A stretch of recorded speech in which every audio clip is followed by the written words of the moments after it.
Hujambo msikilizaji, karibu kwenye matangazo haya ya Amka na BBC kutoka idhaa ya Kiswahili ya BBC. Mimi ni Phyllis Mwate. Tulionayo asubuhi ya leo: Marekani yasema kwamba Syria inajiunga katika muungano wa kimataifa kupambana na kundi la itikadi kali la Islamic State na kwamba inaendeleza uhusiano wake wa kidiplomasia na Washington. Maelfu ya wagombea wameanza rasmi kampeni kuwania vinyang'anyiro mbalimbali nchini Uganda, ikiwemo viti vya ubunge na umea. Na kwenye gumzo leo hii tunaangazia athari hasa kwa afya ya akili kwa watu waliopitia ghasia au machafuko. Nilipitia kipindi kigumu kwa sababu niliona matukio mengi ambayo sikuwahi kuyaona tangu kuzaliwa. Kwa nilikuwa katika kipindi kigumu sana, nilikuwa na msongo wa mawazo, nilikuwa nikikumbuka zile na nashindwa kulala.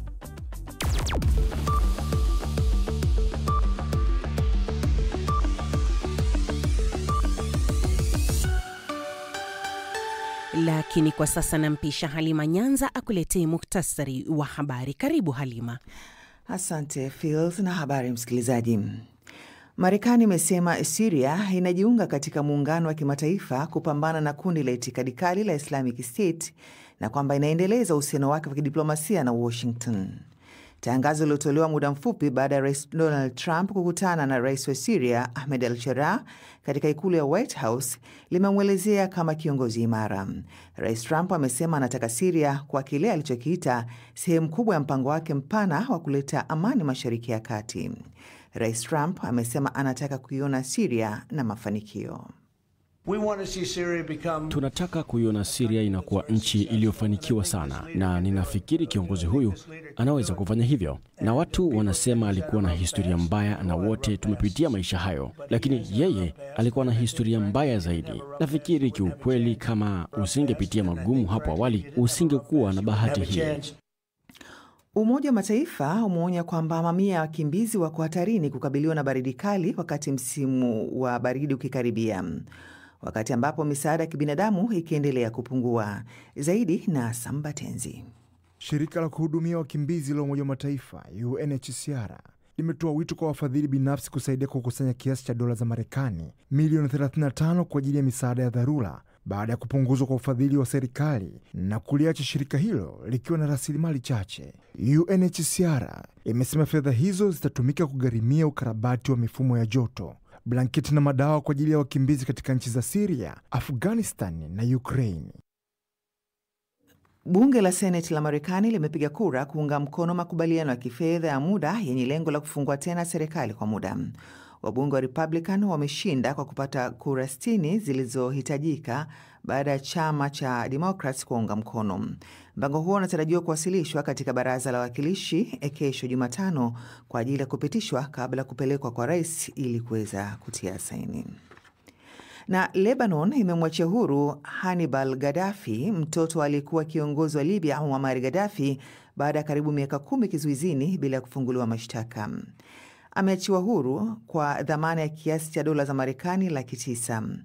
Mamlaka nchini Lebanon zilimkamata Hannibal Gaddafi mwaka 2015 kwa tuhuma za kuficha taarifa juu ya hatima ya kiongozi wa kidini wa Kishia wa Lebanon ambaye alipotea Libya mwaka 1978, kipindi ambacho mtumiwa huyo akiwa na miaka 2. Mashirika ya haki za binadamu yalilaani tuhuma hizo. Hii ni BBC. Muktasari wa habari umesomwa kwako na Halima Nyanza. Matangazo haya unayopokea kupitia FM na redio ya shirika mbalimbali Afrika Mashariki na ya Kati, ikiwemo nchini Jamhuri ya Kidemokrasia ya Kongo, Lizadil Radio, Radio 1 nchini Tanzania, County FM nchini Kenya na Voice of Muhabura nchini Uganda. Yako vilevile kwenye tovuti yetu ya BBC Swahili na kwenye ukurasa wetu wa Facebook wa BBC Swahili. Karibu, mimi ni Phyllis Mwate. Marekani imesema kwamba Syria inajiunga katika muungano wa kimataifa kupambana na kundi la itikadi kali la Islamic State na kwamba inaendeleza uhusiano wake wa kidiplomasia na Washington. Tangazo hilo limetolewa saa chache baada ya rais wa Marekani Donald Trump kukutana na rais wa Syria Ahmed al-Sharaa katika ikulu ya White House, ambapo amemtaja kuwa kama kiongozi imara zaidi. Na Beldin Waliaula. Rais wa Syria Ahmed al-Sharaa amekutana na rais wa Marekani Donald Trump katika ikulu ya White House na kufanya mazungumzo. Hii inajiri siku chache tu baada ya Marekani kuondoa jina la rais huyo wa Syria kutoka kwa orodha ya magaidi waliopigwa marufuku. Al-Sharaa ambaye kikosi chake kilimuondoa madarakani aliyekuwa kiongozi wa Syria Bashar al-Assad mwaka uliopita, ameandikisha historia kama kiongozi wa kwanza kufika ikulu ya White House tangu taifa hilo kupata uhuru wake mwaka wa 1946. Kundi la Al-Sharaa la Hayat Tahrir al-Sham maarufu HTS awali lilikuwa linahusishwa na kundi la kigaidi la Al-Qaeda, ila sasa kundi hilo limeondolewa kwenye orodha ya makundi ya kigaidi na serikali ya Marekani mwezi Julai, huku Al-Sharaa akiondolewa kwenye orodha ya magaidi Ijumaa iliyopita. Wiki iliyopita Trump alimsifia Al-Sharaa na kusema kuwa anafanya kazi nzuri nchini Syria. Tangu kuchukua madaraka, viongozi wapya wa Syria wamejaribu kubadilisha mtindo wa awali kwa kusitisha mapigano na kujaribu kudumisha amani. Ziara ya Sharaa kwenye ikulu ya White House ni ya kihistoria kwa kiongozi huyo ambaye amebadilisha muonekano wake kutoka kuwa kiongozi wa kundi la wanamgambo hadi kiongozi wa taifa anayetambulika. Marekani imesema imeiondolea Syria vikwazo ambavyo walikuwa wamewekea kwa siku 180. Marekani pia imependekeza kujenga kambi ya kijeshi karibu na mji wa Damascus ili kuratibu msaada wa kibinadamu na kuangalia hali ilivyo kati ya Syria na Israel. Kwa upande wake, Sharaa anataka ufadhili wa taifa lake baada ya Syria kukumbwa na vita vya wenyewe kwa wenyewe kwa zaidi ya miaka 13. Naam, ni taarifa ya Beldin Waliaula. Nchini Uganda, maelfu ya wagombea wameanza rasmi kampeni kuwania vinyang'anyiro mbalimbali ikiwemo viti vya ubunge na umea, ikiwa ni mwezi mmoja tangu kuanza kwa kampeni za urais. Hatua hiyo inakuja huku taifa hilo likitarajia kufanya uchaguzi mkuu mapema mwaka ujao. Shuaib Ibrahim na ripoti kamili kutoka Kampala. Tume ya uchaguzi nchini Uganda imesema wagombea 2711 wameteuliwa kugombea ubunge. Idadi hiyo inaashiria kuwa kutakuwa na ushindani mkubwa kushindania nafasi 529 za ubunge katika bunge la taifa. Kampeni hizo zinatarajiwa kuendelea kwa wiki kadhaa nchini kote hadi kuhitimishwa Januari tarehe 13, siku mbili kabla ya kufanyika kwa zoezi la upigaji kura. Jumla ya vyama vya siasa 18 vimewateua wabunge 1428 huku wabunge 1283 wakiwania kama wagombea huru. Mwenyekiti wa chama tawala cha NRM ambaye pia ni mgombea kwa kiti cha urais, rais wa sasa Yoweri Museveni, amekutana na baadhi ya wagombea wa chama hicho katika mji wa Mbale, mashariki mwa Uganda.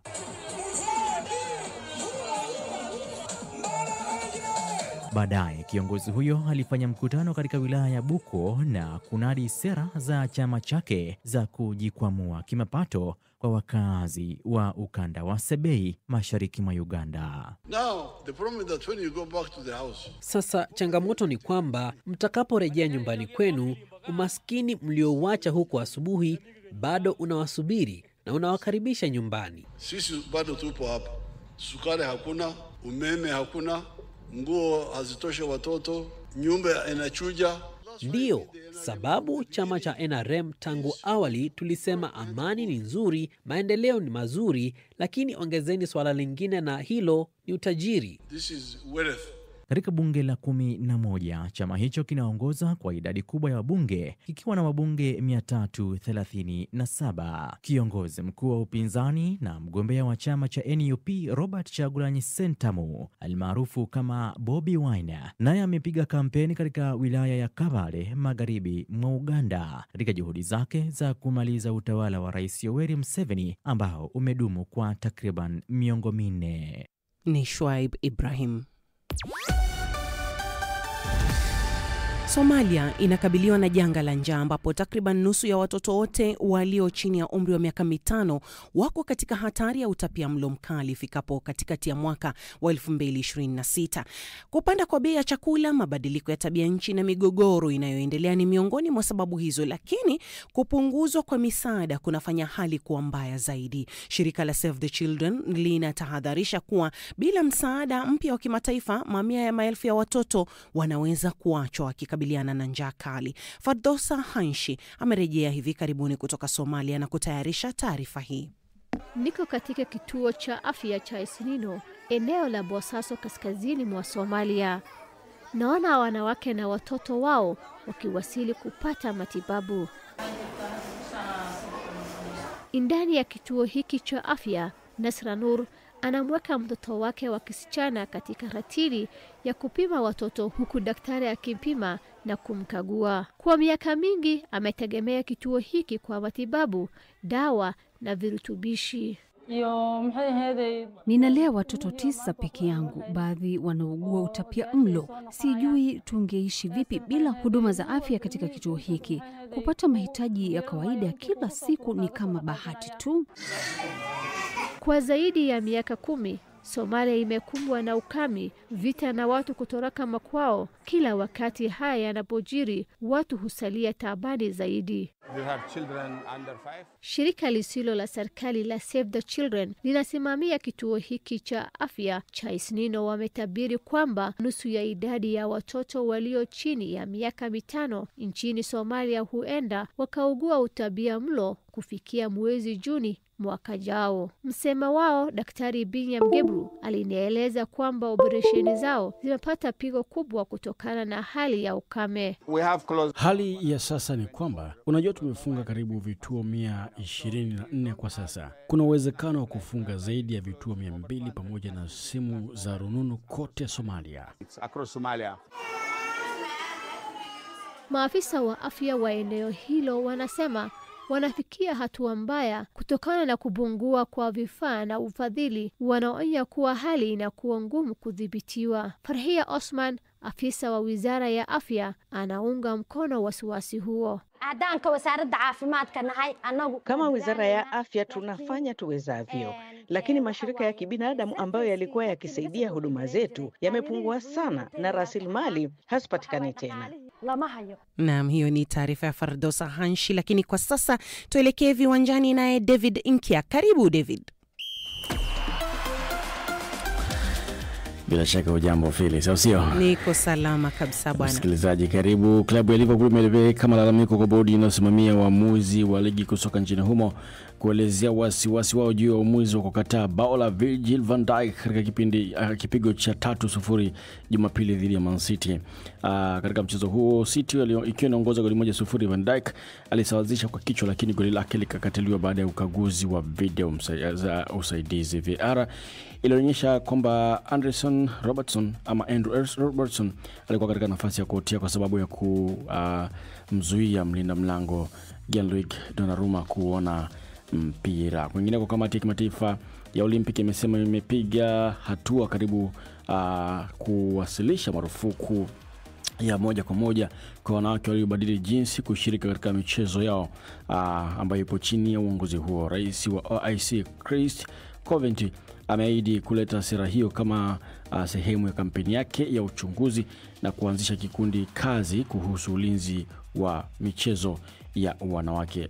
IOC imesema kwamba hatua hiyo itapelekea kuwa na usawa katika michezo yake, licha ya kwamba kufikia sasa bado hakuna uamuzi wote ambao tayari umeshafanyika. Kwenye tennis, Phyllis, nyota Jannik Sinner ameanza kutetea taji lake la finali za ATP kwa kumchapa Felix Auger mbele ya umati huko Turin. Sinner amefanikiwa kushinda kwa seti 7-5, 6-1 dhidi ya Auger wa Canada.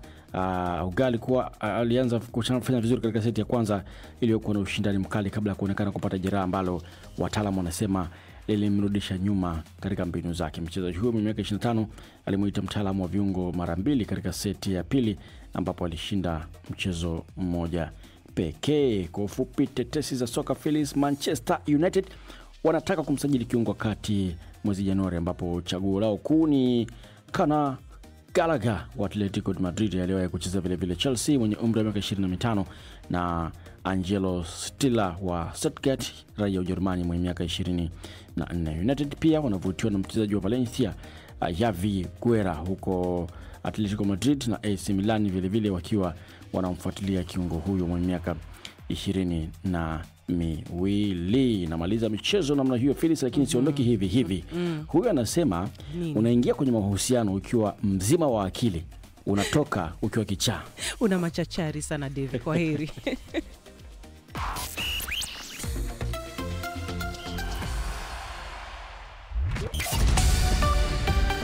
Nam ni matangazo ya Amka na BBC kutoka idhaa ya Kiswahili ya BBC. Habari kuu: Marekani yasema Syria inajiunga katika muungano wa kimataifa kupambana na kundi la itikadi kali la Islamic State na kwamba inaendeleza uhusiano wake wa kidiplomasia na Washington. Na maelfu ya wagombea wameanza rasmi kampeni kuwania vinyang'anyiro mbalimbali nchini Uganda, ikiwemo viti vya ubunge na umea. Hii ni BBC.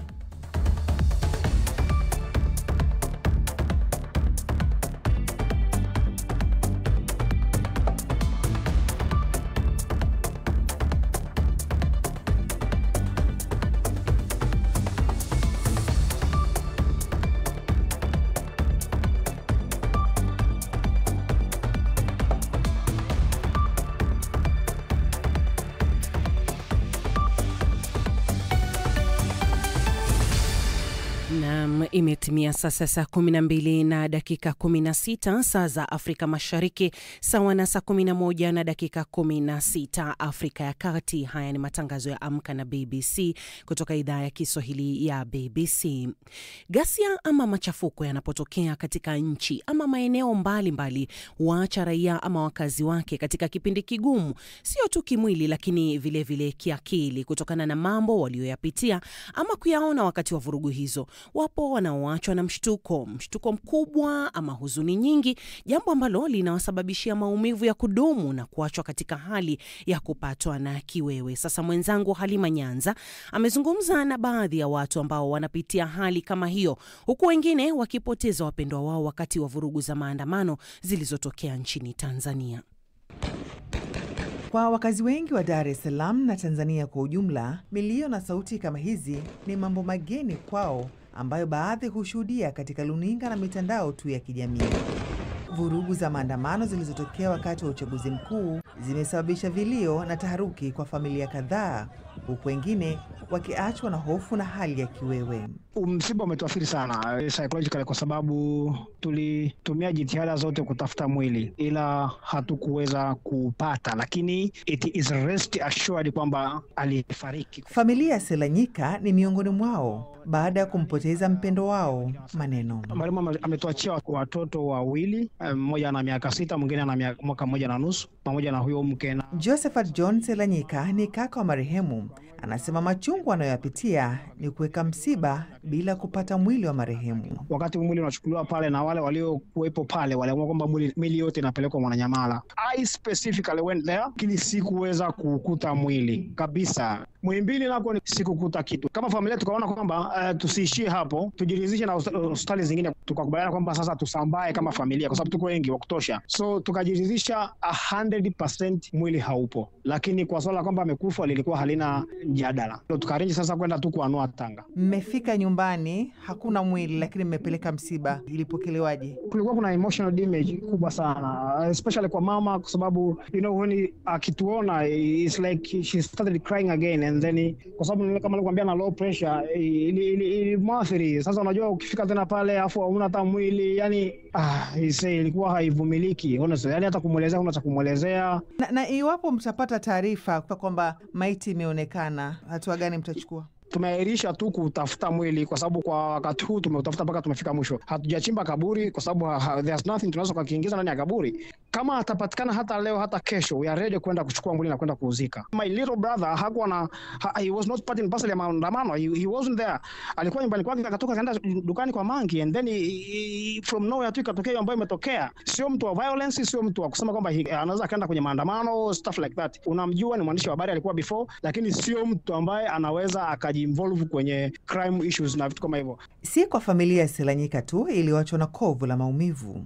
Mama Ayu, si jina lake halisi, anasema aliyoshuhudia yamemwacha na hofu maishani. Mara kidogo nasikia milio ya risasi, nalia mabomu ya machozi. Hofu ikatanda, ni kila mtu akawa sasa anafunga biashara yake, anafunga. Hata mimi bahati nzuri nilikuwa nimepata mteja, nilikuwa namsuka. Kuna mbeda akawa anakuja huko anakimbia. Akasema mimi nasimamia kwenye kile kituo. Pale katika kwenye kusimamia kula tukawa tunarushiwa mawe, yani ile. Kwa hiyo ikawa vurugu, tukaambiwa tuvue nguo zile ambazo walizovaa, zile nguo za kawaida. Ile dada sasa ndo anaeleza. ilipofika saa 10 nikasema niondoke nichukue bodaboda inipeleke mpaka Segerea hapa nikapata usafiri wa kurudi kwangu Kinyerezi. Kabla tujafika huko Segerea, barabarani walikuwa wamepanga matairi ya moto. Yaani njia hamna kupita. Kwa hiyo sasa tukashindwa kupita tena tukarudi. Nilipotoka kule ninapofanyia biashara. Kwa hiyo nilikaa siku 3 nzima. Vurugu zilikuwa zimeanza, hamna kutoka, hamna kufanya nini. Katika baadhi ya nchi ikiwemo Tanzania, matukio kama haya yanaelezwa kuwa ni mageni, hali ambayo imeacha hofu kwa wakazi wake, huku wengine wakiathirika kiakili na kuhitaji msaada. Na unapopitia hali ngumu aina hii, je, unafaa kutafuta daktari wakati upi? Na je, watoto nao wanawezaje kusaidiwa iwapo wamepitia hali hii? Awali nimezungumza na Daktari Frank Njenga, na mmoja wa waathiriwa wa vurugu za baada ya maandamano.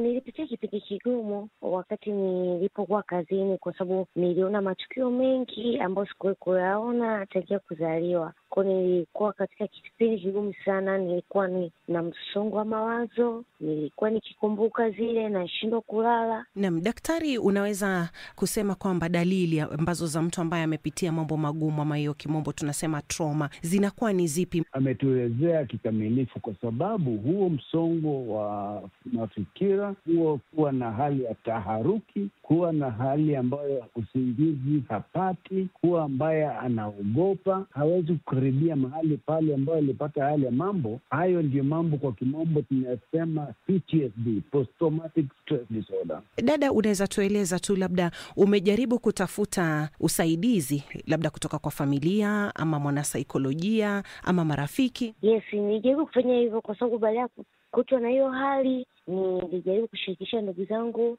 walikuwa wanajaribu kunisaidia, kunishauri na pia kuniambia nisio nakaa peke yangu. Lakini pia mimi ninachomshukuru Mungu, mimi pia ni mcha Mungu, kwa pia nilikuwa namuomba Mungu. Daktari, nikuulize, watoto na watu wazima huathirika kwa namna moja ama kuna tofauti, na iwapo kuna tofauti ni ipi? Labda tueleze. Kwa jumla watoto hali ambayo inawakumba ni tofauti kimsingi, kwa sababu mtoto hali yake ya kuelewa haya mambo ya kisaikolojia ni tofauti na watu wazima. Kwa hivyo watoto unaweza kuwa hawapati usingizi, hawezi kula, hawezi kusoma, anakuwa ni mwenye wasiwasi, anajiona kama mwenye upweke. Mtoto je, anaweza saidika vipi? Kwa sababu wakati mwingine mtoto anaweza shindwa kujieleza. Vile jinsi ambayo wazazi wanaweza kumsaidia mtoto, kuwa karibu na mtoto, kumzungumzia mtoto, kuhakikisha kwamba yale mazingira ambayo mtoto yuko nayo ni mazingira ambayo yanamsaidia mtoto kuwa na hali ya utulivu.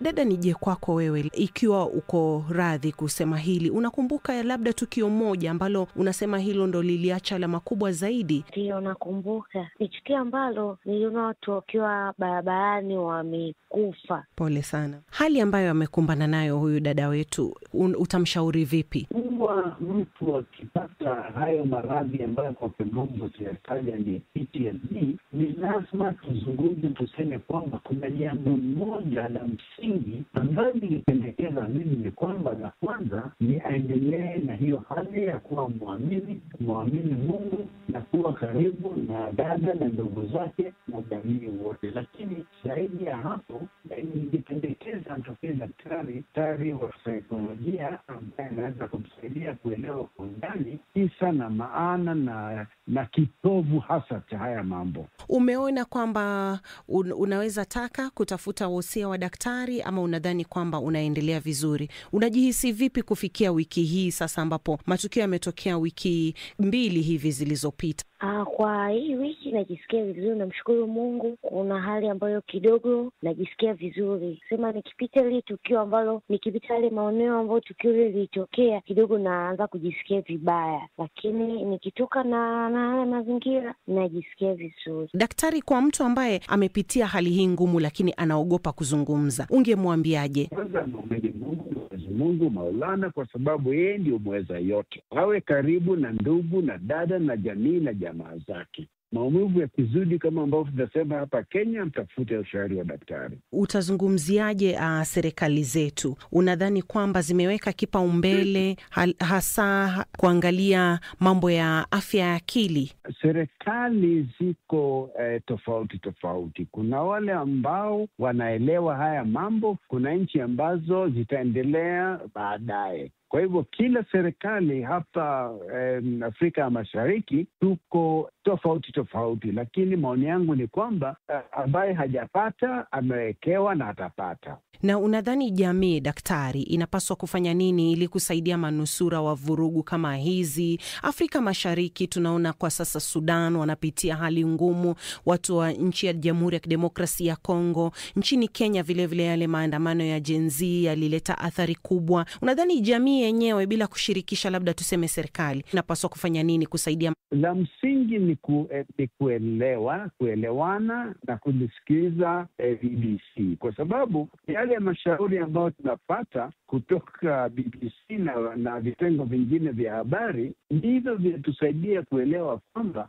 na wale ambao wameathiriwa na haya mambo sio kusema ni watu ambao ni wanyonge ama wadhaifu, ni binadamu ambao wameelewa mzigo ambao kwa kweli binadamu hapasi kuwekelewa, kwa sababu binadamu hapaswi kuiona yale mambo tuliona hapa Kenya mwezi wa Juni mwaka wa 24 ama huko Democratic Republic ama huko Tanganyika. Kwa hivyo haya ni mambo ambayo binadamu wanakumbwa ambayo hayastahili kabisa. Kwa hivyo sitaki kukemea serikali zetu, lakini ningependa kusema kwamba tungependa kuona mengi zaidi na jamii na jamaa wasifanye hali ya unyenyepaa dhidi ya wale watu ambao tumewadhulumu tayari. Dada, labda nikija kwako, unadhani licha ya yote hayo ambayo umepitia, kuna lolote ambalo umejifunza tuseme kuhusu wewe mwenyewe, kuhusu nguvu ya kusamehe, kuhusu binadamu ama kuhusu chochote, kuhusu maisha? Ndiyo, kuna ambayo nimejifunza. Kwanza nimejifunza kwamba katika vitu vyote ambavyo tunaweza tukavipitia tunachukua kumtegemea Mungu, lakini pia nimejifunza kwamba kuna vitu ambavyo hatupaswi kuvifanya aidha kutokana na msukumo wa mitandao au na msukumo wa vitu ya watu wengine ambao wako nyuma, kwa sababu inaleta athari nyingi.